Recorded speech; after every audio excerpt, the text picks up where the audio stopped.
सबको जय यीशु की। प्रभु यीशु क्रिस्त में प्यारे भाइयों बहनों, नवजीवन का संदेश इस शीर्षक के अंतर्गत प्रतिदिन का ईश्वर का जीवंत वचनों को सुनने के लिए, समझने के लिए, ग्रहण करने के लिए, उन वचनों के द्वारा प्रभु की आशीष प्राप्त करते हुए प्रभु के प्रेम में और विश्वास में आगे बढ़ने के लिए मैं आप सभी लोगों का हार्दिक स्वागत करता हूं।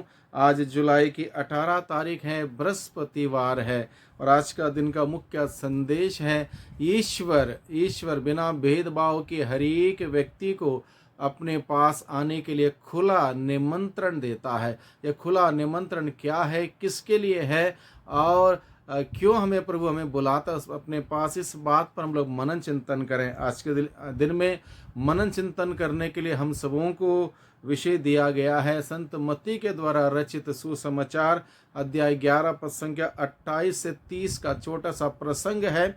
भले ये प्रसंग बहुत ही छोटा है, लेकिन इसमें जो बातें लिखी हैं बहुत ही गहरी बात है, बहुत ही एक सुंदर बातें हैं। इसलिए इन बातों को हम पढ़ें, सुने और समझें और उसके अनुरूप जीवन बिताने का प्रयास करें, कोशिश करें। यहाँ पर लिखा है, थके मांदे और बोझ से दबे हुए लोगों, तुम सब के सब मेरे पास आओ।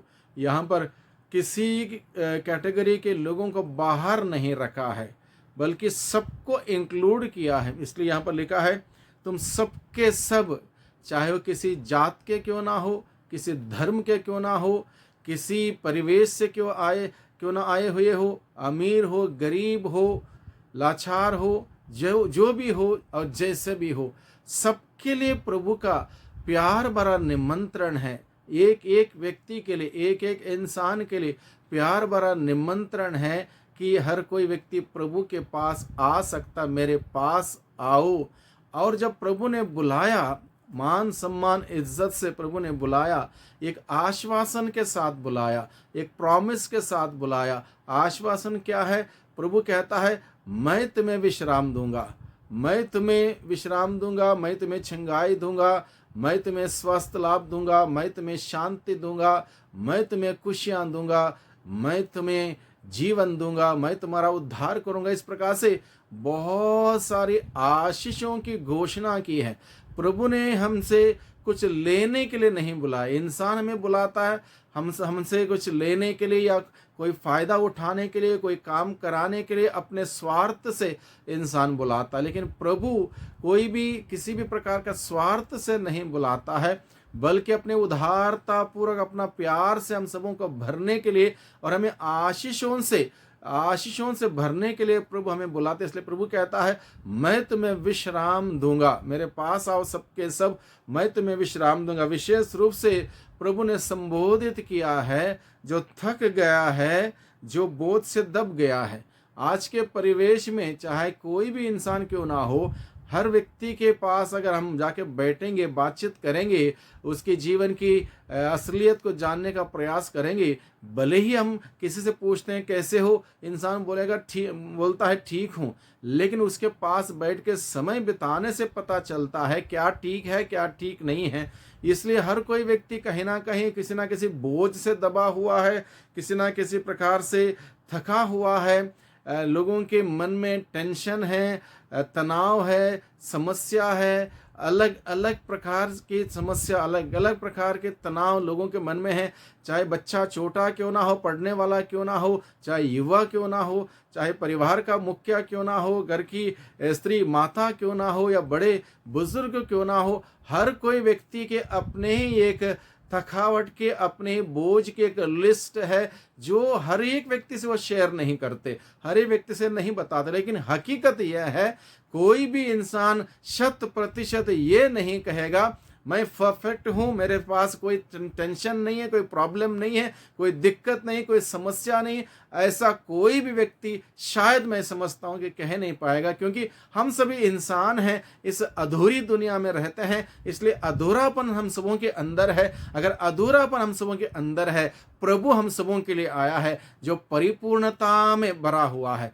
प्रभु में परिपूर्णता है, परिपूर्णता में भरा हुआ ईश्वर हम सबों को इसलिए बुलाता है ताकि वो हम सबों के अधूरेपन को दूर करते हुए अपने बहुतायत का परिपूर्णता का जीवन से हम सबों को भर दें। इसलिए प्रभु हमें बुलाता है, इसलिए उचित है हम सबों के लिए कि हम प्रभु के पास जाएं, प्रभु के निमंत्रण को सुने, उस निमंत्रण को ग्रहण करें, प्रभु के पास जाएं, अपने दुख को लेकर, अपनी बीमारी को लेकर, अपने बोझ को लेकर, अपने थकावट को लेकर, अपनी समस्या को लेकर, अपने जो कुछ भी आज के दिन में हमारी ज़रूरत है उसको लेकर हम प्रभु के पास जाएं, इस उम्मीद के साथ कि प्रभु के पास हमारे सारे समस्या का समाधान है, प्रभु के पास हमारे सारे सवालों का उत्तर है। इस भरोसे के साथ, इस विश्वास के साथ हम प्रभु के पास जाएं। प्रभु ने आश्वासन दे रखा है, मैं तुम्हें विश्राम दूंगा, यानी कि अगर हम थक गए हैं हमें विश्राम मिलेगा, बोझ से दब गए हैं हमें छुटकारा मिलेगा,